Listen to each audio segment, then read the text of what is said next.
Welcome to Brush and Beyond, where we see the world through an artist's eyes and learn to express our own worlds.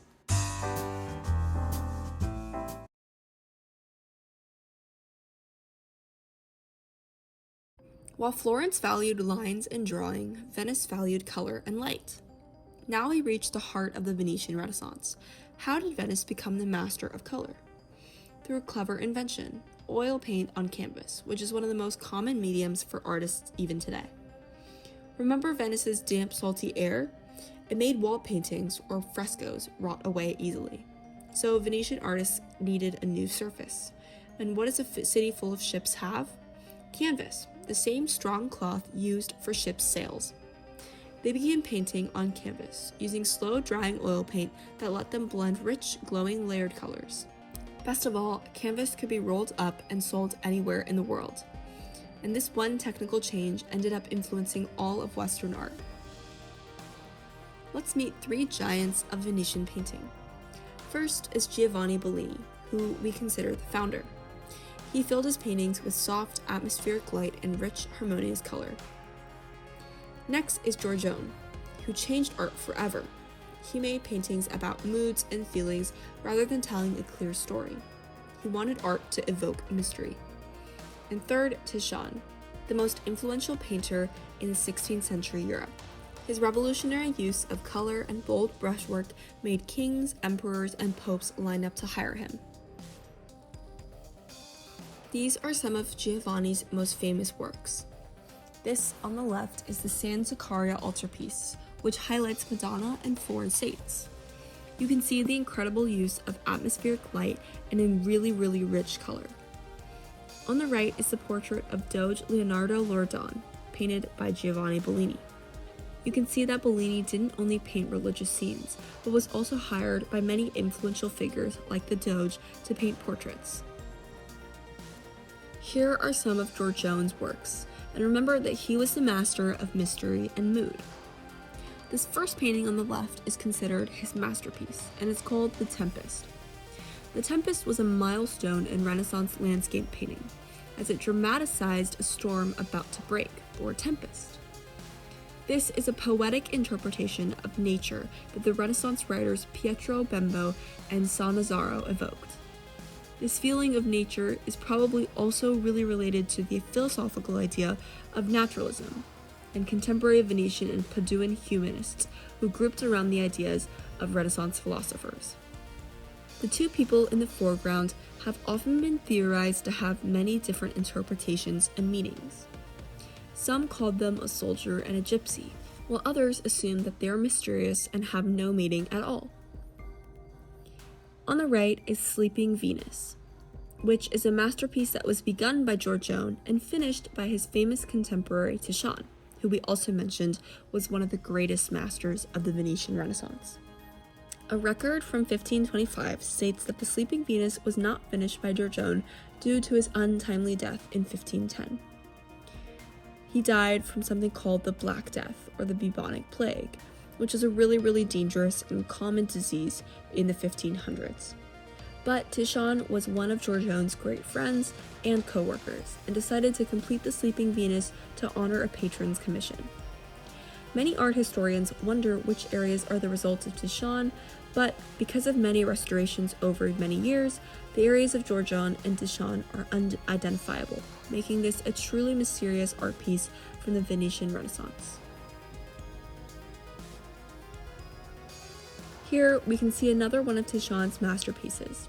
On the bottom left is Bacchus and Ariadne. This is one of, in my opinion, the greatest examples of Titian's incredible use of color. This painting is one of the few from this period that really pop. I saw this piece in London at the National Gallery, as well as an entire gallery exhibition dedicated to Titian in Vienna. Let's get back to the clues about why the Venetian Renaissance started in Venice. One big difference between Florence and Venice is that Venice is a republic, not ruled by family. Venice was led by a doge, which was a leader that was elected by a council of merchants. This meant that no single family could grab power, so the system was incredibly stable and lasted for more than 1,000 years. And remember that stability is wonderful for art. Peace and order meant that trade and painting could flourish, generation after generation, without wars tearing the city apart or distracting artists and artisans to create their own masterpieces. Venice also helped invent something we take for granted, which is the art market. Before this, art was mostly made for the church or the government. But in Venice, where everyone was wealthy, ordinary rich merchants began buying paintings for their own homes, just because they loved them. And this was a brand new idea at the time. So artists started making art for private collectors, mythological scenes, portraits, and decorative works. The idea of buying and collecting art would later grow even bigger in cities like Antwerp and Amsterdam, but Venice definitely helped plant the seed. Our last clue is about how Venice shared its genius with the world through two amazing technologies. The first is printing. Soon after the printing press was invented, Venice became its greatest powerhouse. By the year 1500, Venice had more printing presses than any other city in Europe. Printing made books cheap and common, so ideas could finally reach ordinary people. Venice pioneered printing music as well. They invented handy pocket-sized books, and a single book printed here could travel to readers all across Europe. Its second technology was glass, the most beautiful glass in the entire world. Venetian glassmakers could create colors and shapes like no one else could. Here's a fascinating story. In the year 1291, the city ordered all glassmakers to move their fiery furnaces to a separate island called Murano to protect wooden Venice from catching fire. The glassmakers' secret recipe were so valuable that they were actually forbidden to leave Venice and share them. It worked so well that Murano glass is still treasured all over the world today, more than 700 years later. Now, let's celebrate some of the great artists and names of Venice. First is Titian, the king of color. You can see in his art pieces that he uses contrasting colors to really make the shades pop. For example, on the left art piece, you can see that the red and blue really stand out when placed next to one another. Next is Giovanni Bellini, who is the father of the Venetian school. He was a Renaissance pioneer who taught his revolutionary ideas to the younger generation of Venetian Renaissance artists. Next is Tintoretto, and you can see that his art pieces were really different from the two we saw before. He was the master of dramatic light. This meant using high contrast pieces and really dark shadows, something you would see in almost like Caravaggio's work.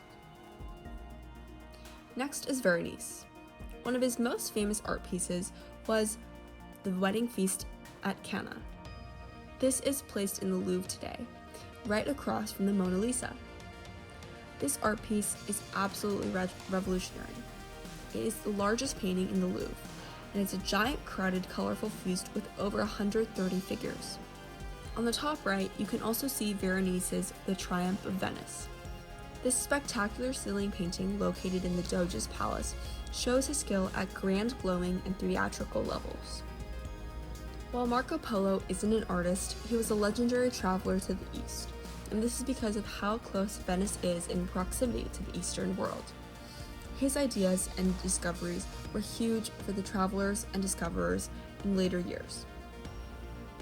Finally, we have Andrea Palladio, who was an architect who shaped the world.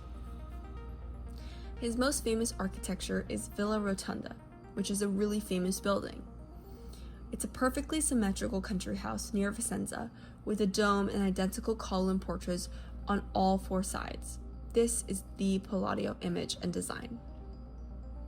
This design directly inspired countless of buildings, including Monticello, which was Thomas Jefferson's home, and even parts of the White House and government buildings. Now, let's solve our mystery, finally, by putting all 6 of these clues together. Water, trade, the East, color, being a republic, and printing and glass. Together, these factors all made the Venetian Renaissance possible. Geography put Venice on the water and faced it eastward. Trade made Venice rich.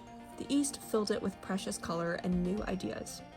A stable republic let its art flourish in peace, and printing and glass sent that genius out onto the world. That influence never stopped, even until today. Venice taught Europe how to paint light, and you can see it flowing through Rubens, Velázquez, Rembrandt, Turner, and all the way to Monet, 400 years of painting and counting. So let's end with this. Florence taught artists to build a perfect world through drawing, but Venice taught them to capture a world that shimmered, reflected, and changed with the light. In the history of art, Florence gave us form, but Venice gave us color.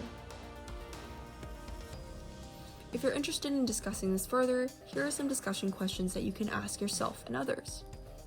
There are also some ideas for hands-on activities and some amazing videos you can check out if you want to learn more about the Venetian Renaissance. Thank you so much for joining us on our second episode of the Geography of Art. We hope to see you soon to watch more art history videos and even participate in some art activities. Thank you!